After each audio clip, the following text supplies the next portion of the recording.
सबसे पहले देखिए ट्रंप ने क्या कहा। अमेरिका के बिना दुनिया में कुछ भी नहीं बचेगा। टैरिफ और ट्रेड के दम पर मैंने कई जंग रुकवा दी हैं। भारत जो भी सामान बना रहा था उसे अमेरिका भेज रहा था वो, लेकिन 100% टैरिफ के चलते हम भारत से कुछ नहीं ले रहे। भारत के साथ हम ज्यादा ट्रेड नहीं कर रहे और लेकिन वो हमारे साथ बहुत ज्यादा ट्रेड कर रहे थे। ट्रंप ये कह रहे हैं अमेरिका भारत से कोई टैरिफ नहीं ले रहा था, यह मूर्खता थी, मैंने इसे ठीक किया है और एक तरफा टैरिफ का जवाब दिया है, ट्रंप ने कहा है। लेकिन अब ट्रंप को कौन जवाब दे रहे हैं, देखिए Edward price professor New York university के हैं, इन्होंने कहा ट्रंप को भारत से माफी मांगने की जरूरत है। ये कह रहे हैं अमेरिका को भारत पर 0% टैरिफ लगाना चाहिए। भारत 21वीं सदी का सबसे महत्वपूर्ण प्लेयर है। अमेरिका भारत के रिश्तों से तय होगा कि चीन और रूस में आकर क्या होगा। अगला नाम है एलेक्स स्टप, राष्ट्रपति हैं फिनलैंड के। ये कह रहे हैं अगर हमने भारत से सम्मानजनक दोस्ती नहीं की तो हार जाएंगे। एससीओ बैठक याद दिलाती है कि ग्लोबल सत्ता का संतुलन बदल रहा है इस वक्त। अगला नाम है रो खन्ना, डेमोक्रेटिक पार्टी के सांसद हैं।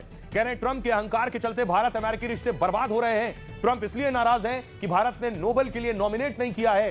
ट्रंप की नीतियां भारत को चीन और रूस की ओर ढकेल रही हैं। लेकिन ट्रंप के करीबी दोस्त हैं, उनकी एक तस्वीर दिखाऊं आप। ये उनकी फजीयत हुई थी, दुनिया ने देखी थी कि मोदी और पुतिन जा रहे थे, शाहबाज पीछे देख रहे थे, ताक रहे थे, लेकिन किसी ने हाथ नहीं मिलाया, कोई आगे नहीं बढ़ा। इतना ठीक है, कई बार ऐसा हो जाता है, लेकिन शाहबाज का दिन खराब था, यह हालात खराब है मुल्क के कि फजीयत पे फजीयत हो रही है। अगली तस्वीर देखिए जरा, इसके बाद क्या हुआ। दूसरी तस्वीर देखिए, ये शाहबाज पहुंचे, शाहबाज खड़े इंतजार कर रहे हैं, कोई हाथ नहीं मिला रहा। देखिए एक तरफ जिनपिंग खड़े हैं, दूसरी तरफ उनकी पत्नी खड़ी है और शाहबाज इंतजार कर रहे हैं, बीच में खड़े रह गए।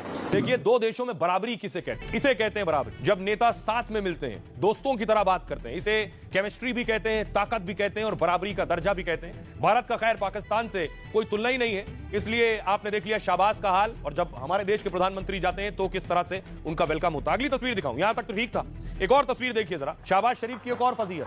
पुतिन के सामने बैठे थे और देखिए पुतिन उन्हें बता रहे हैं कि ये हेडफोन लगाना कैसे। शाहबाज से हेडफोन नहीं लग रहा, हेडफोन बार बार छूट जा रहा है। पुतिन ने हेडफोन उठाया और हेडफोन लगाया।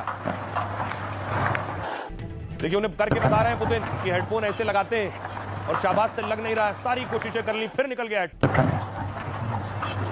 पुतिन दिखा रहे हैं ऐसे ऐसे पकड़ो और ऐसे पकड़कर ऐसे कान में लगाओ। अब ये शाहबाज को हेडफोन लगाना नहीं आ रहा था या इतने बड़े राष्ट्राध्यक्ष के सामने बैठकर लगा नहीं पा रहे थे, लेकिन ये पहली बार नहीं है, पुतिन के सामने बैठते हैं उनका यही हाल होता है। अगली तस्वीर दिखाऊं मैं आपको दिखा रहा हूं 2022 की तस्वीर, दूर मत जाइए। 22 के बाद 25 में भी हाल यही है, 22 में भी नहीं लगा पा रहे थे हेडफोन। देखिए 22 में खड़े हैं, बैठे हैं, ये देखिए पुतिन उस वक्त भी हंस रहे थे, इनका हेडफोन बार बार निकल जा रहा था। अब देखिए जरा शाहबाज की जगहसाई शुरू हो गई, लोग सोशल मीडिया पर उनका मजाक उड़ा रहे हैं। क्या कह रहे हैं लोग, फिर ट्रोल हो रहे हैं शाहबाज। ये तस्वीर उसी की है, शाहबाज ने जो सूट पहना है उस सूट की पैंट देखिए बहुत ऊंची, इस पर लोग मजाक उड़ा रहे हैं। लोग लिख रहे हैं पुतिन के सामने ईयरफोन भी नहीं लगा पाए शाहबाज, साथ ही पुतिन के सामने